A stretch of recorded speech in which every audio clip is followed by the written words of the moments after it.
Welcome, and thank you for joining us today. My name is Ellen Wilson, and I'll be the moderator for this media briefing, which is hosted by the Johns Hopkins Bloomberg School of Public Health.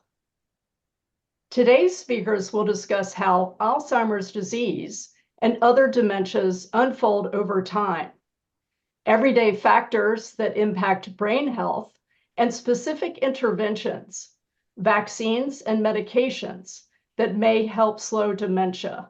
The speakers will also discuss the latest research on dementia prevention.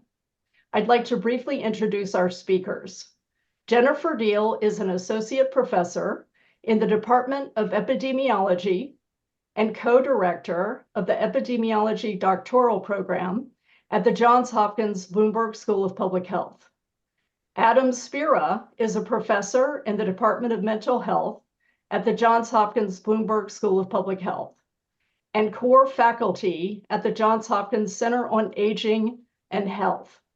We will have time for questions following our speakers' answers. We will take some that have been submitted in advance of the briefing and some from the Zoom chat. If you have a question, please enter it in the Zoom chat addressed to panelists and hosts. Please enter your name, media outlet, and question. We hope to cover as many as possible. Please note that participants are welcome to use images, video, or quotes directly from the briefing, and that the content is for immediate release. Participants will be muted during this briefing, and it will be recorded. Let's go ahead and start. Professor Deal, research is clear that hearing loss is linked to a higher risk of dementia, but what does that actually mean? Thank you, Ellen, for having me today. I'm really delighted to be here. I think the first thing to realize is that hearing changes gradually as we age. It often changes so slowly that we may not even notice that it's happening at first. Oftentimes, we may notice it for the first time when we're out in noisy places, such as a busy restaurant. And what's really important to understand about hearing is that it's not just about volume. We tend to think about hearing loss referring to the fact that sounds are quieter. That's not quite the way it works. It's not about volume so much as it is about clarity. So you can hear someone speaking, but the words kind of blur together. So the word sphere, S-P-H-E-R-E, for example, may sound like the word ear, E-A-R. We know from a lot of public health studies that hearing loss changes the brain.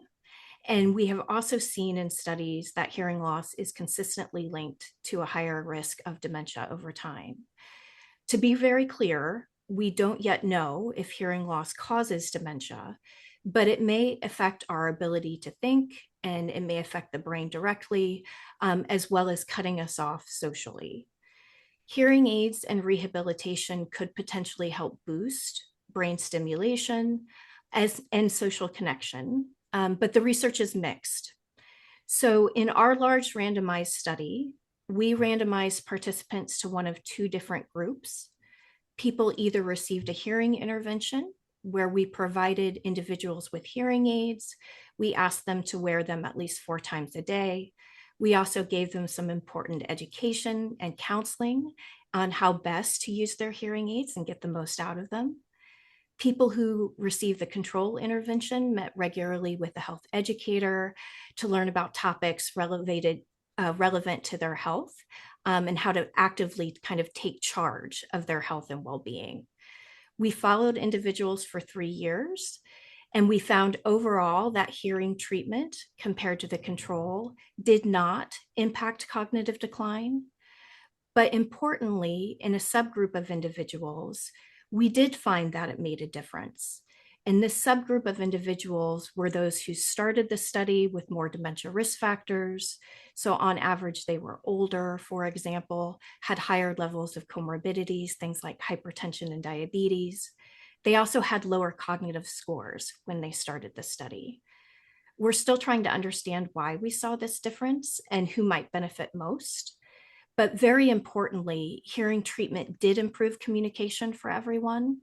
It also reduced loneliness over 3 years, and it also reduced social isolation over the study period. One really important caveat is that the study I just discussed and all population studies show averages, not individual outcomes. So not everyone with hearing loss will get dementia, and similarly, some people with normal hearing will.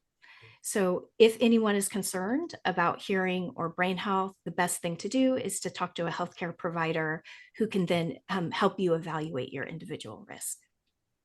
Great, thank you, Professor Deal. Now a question for Professor Spira.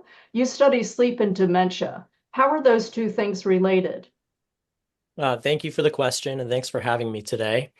Well, we now believe that sleep disturbances, such as not getting enough sleep, having your sleep be of poor quality, more fragmented versus continuous, excuse me, over the course of the night, those sorts of disturbances are risk factors for cognitive decline and dementia, according to the developing research literature.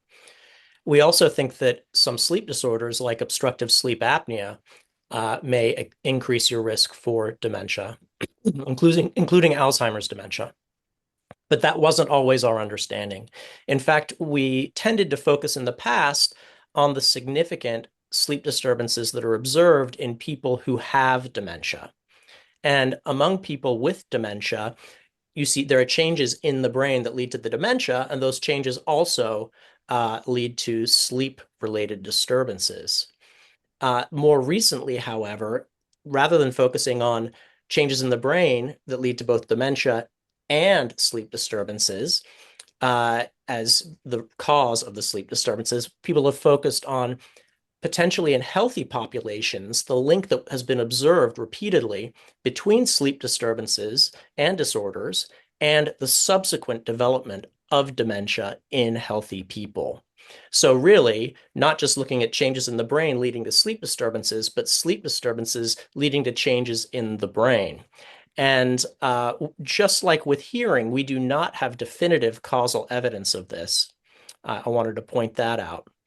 But there are animal studies showing that if you sleep deprive these animal models, you will see Alzheimer's disease related changes in their brains.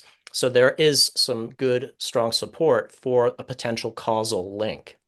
Now, I want to mention that like hearing loss, sleep disturbances are really common in older people.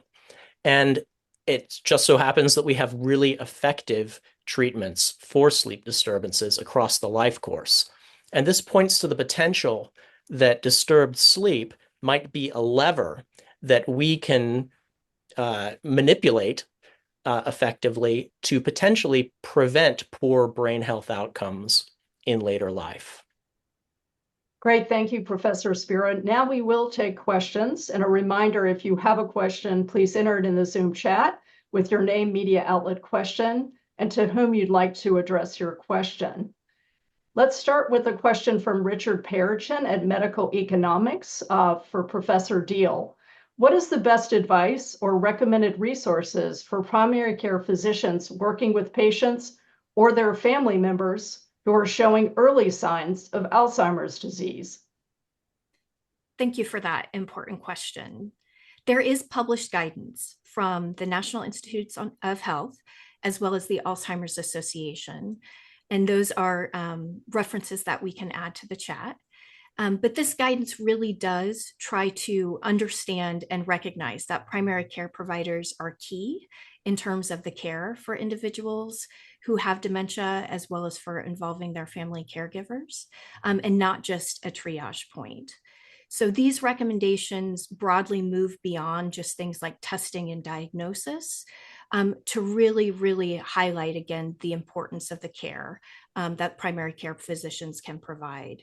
Some examples for general guidance include reviewing medications, as some medications can cause cognitive decline and impairment, talking about potential risk factors and reviewing medications for risk factors, as well as additional counseling. So things like hypertension and diabetes, for example. Safety planning is something where primary care physicians can have important conversations with the family, making sure that caregivers are engaged as well. And advanced care planning is another topic that is often recommended where primary care physicians can really play an important role. Great, thank you. Here's a question from Apollonia Adeyemi at New Telegraph for Professor Spira. Dementia and Alzheimer's disease has been with humankind for donkey's years. What is the new thinking about prevention that populations everywhere should be aware of? Thanks for that question. Really, I think one way to summarize the way that people are thinking about dementia and Alzheimer's disease risk is these days is that it is not one single factor that is contributing to that risk. There are a whole range of factors that play a role, ranging from we've been talking about hearing loss and sleep disturbances, but they include other things like cardiometabolic problems, cardiovascular risk factors like hypertension, diabetes, metabolic problems like obesity, depression, traumatic brain injury. There are many other factors that we believe play an important role. Physical activity is another one. But there are many that are involved, and it is unlikely to be effective right now if one focuses solely on one, we think, for the general population. Great, thank you. Another question for you, Professor Spira. Gabriel Etzel at the Washington Examiner. Do you think that wearable devices that track sleep quality, like the rings or watches, for example, are a helpful tool to manage sleep disturbances that affect brain health? Or do these tools not go far enough?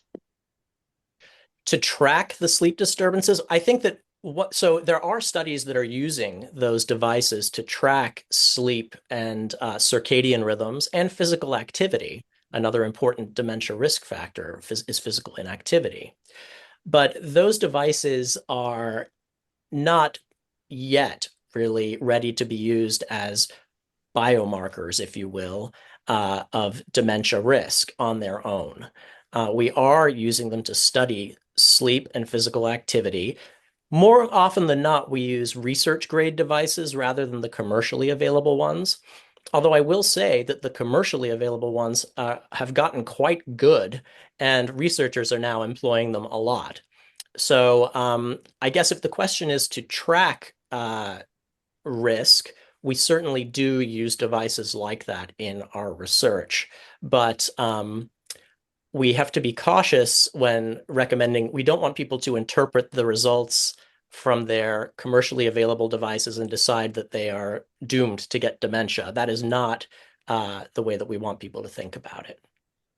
Great, thank you so much. Another question for you. What is Alzheimer's disease and how is it different from dementia?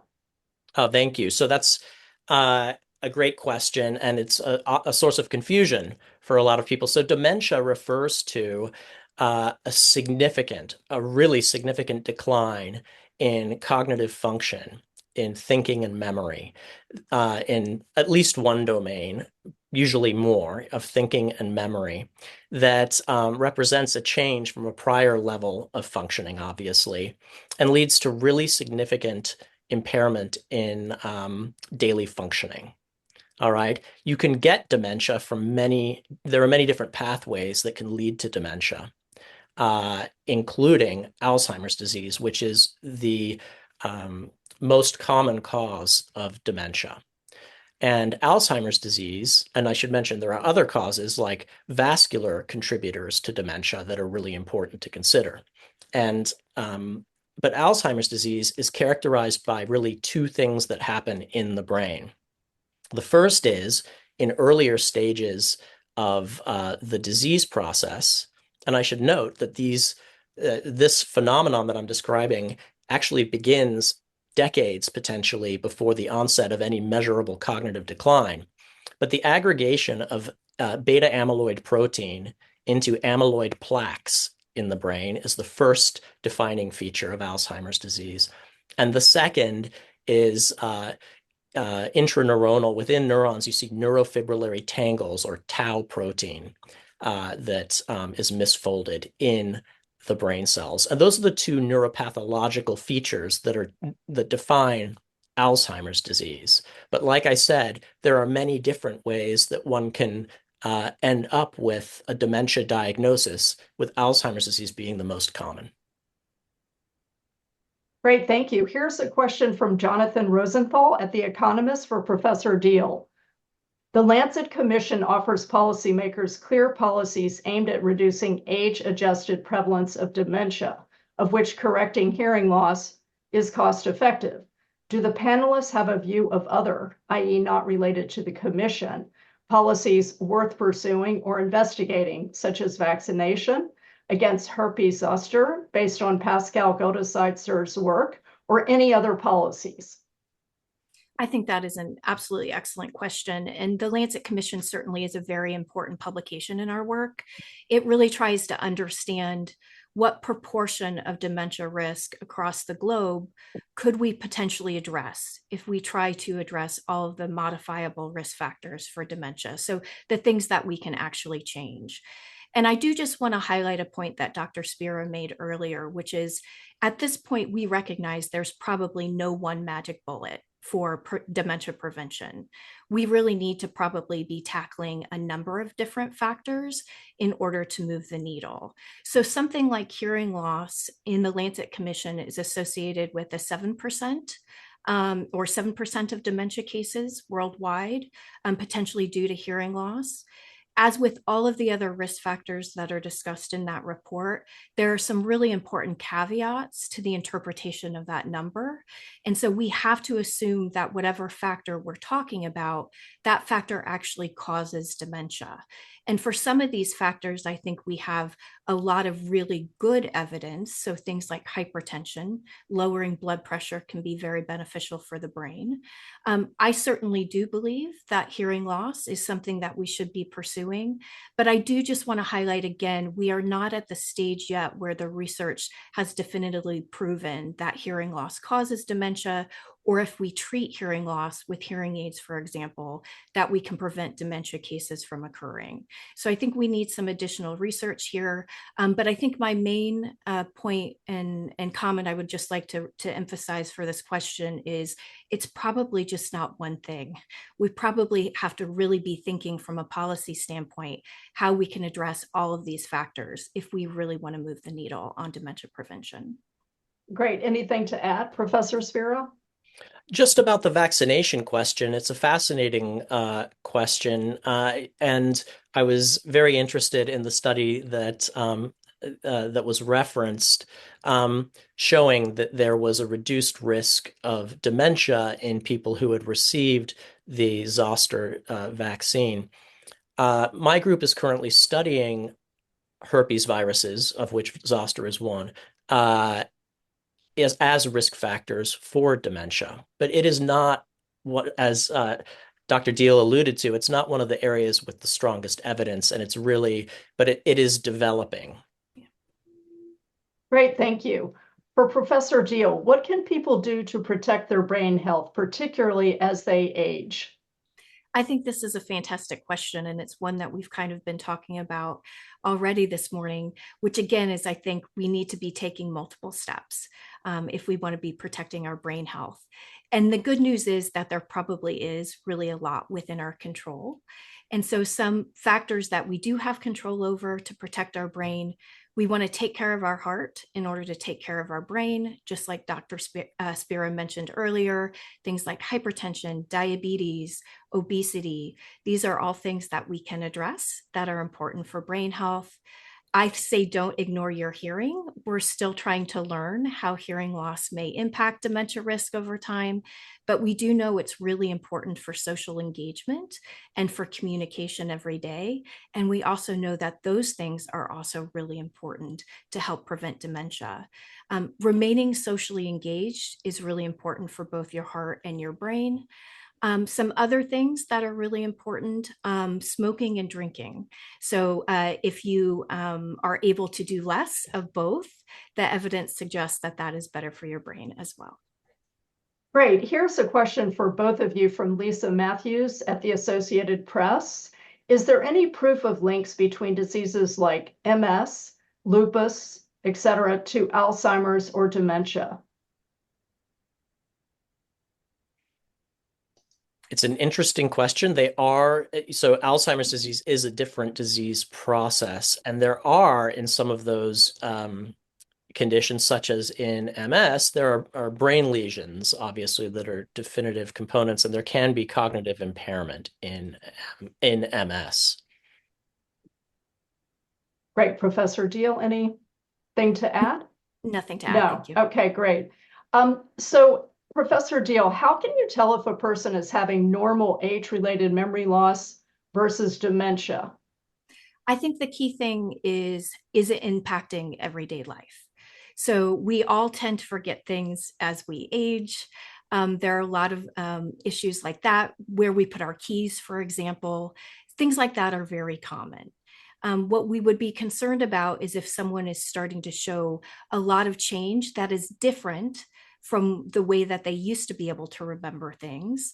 So, for example, misremembering an entire conversation that recently happened, that would be concerning. But just misremembering or not being able to remember certain components of that conversation would be completely normal. Something like getting lost in a familiar place would be something, again, we might be concerned about, or asking the same question repeatedly without remembering that the question had been asked before. Sometimes we can see personality changes also that can start to indicate that maybe something more is going on than just the standard declines we might see in normal aging. Or if we're unable to kind of orient ourselves in the way that we used to be able to. So not knowing what place we're in, what season or what time, things like that. The key is for any of this that the cognitive decline does have to be severe enough to impact everyday life. And for a diagnosis or with any concerns, the key really is to reach out to a clinician or talk to a doctor.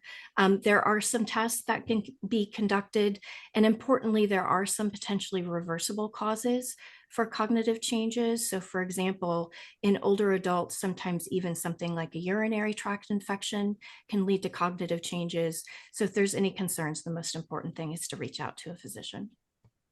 Great. We have a great question from Scout Massioni at WYPR News on dementia in Maryland specifically.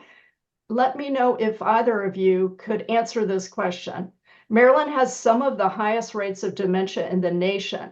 Are there any geographic factors to that? Or are there any issues with demographics or access to care that might lead to that?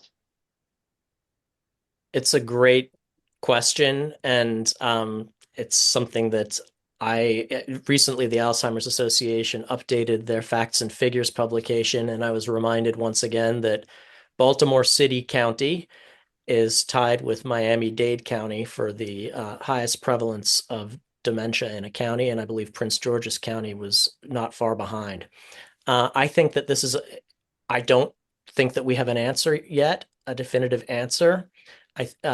This is something that we need to look into and understand better. I do work, well, Jennifer and I both have colleagues who do environmental health. That's something to consider. And then there are, of course, potential social determinants of health that need to be considered, aside from the environmental, what we typically think of as environmental. But I don't think we have a good answer. Great, thank you. Professor Spira, why is sleep so important for your overall health? Well, I really love being a sleep researcher because sleep is connected to everything. Every organ system is affected by sleep. And by the way, we were talking about the American Heart Association's guidelines for, or at least I believe we were. Maybe I'm not getting enough sleep. But the American Heart Association recently added adequate sleep to its what used to be Life's Simple 7 is now Life's Essential 8, and sleep is one of those because it's really clearly linked to poor cardiovascular health outcomes. And the AHA also issued a statement on the implications of sleep disturbance for brain health. So I think the cardiovascular route is a really important. We know that what's good for your vascular health is good for your general health, but sleep is also an important modulator of immune function. If you're less likely to get a cold if you're getting adequate sleep, we know that it helps with recovery from illnesses. Sleep disturbance is also a key factor for I work in the Department of Mental Health. It's a key component of some mental disorders and can be a precipitant of some of those mental disorders, particularly mood disorders. So it's important from that perspective. It's been linked to so many different aspects of physiology that I think it's important to focus on sleep because it is, again, we don't have as much causal evidence as we would like. That's tough to get in humans, right? But we have so much evidence linking sleep to a range of health outcomes, particularly in older people. Sleep disturbance, we're seeing more and more research every day in that area, but across the life course too. Great, thank you. And we have covered this a bit, but for you, Professor Deal, a question from freelance writer Karen Blum.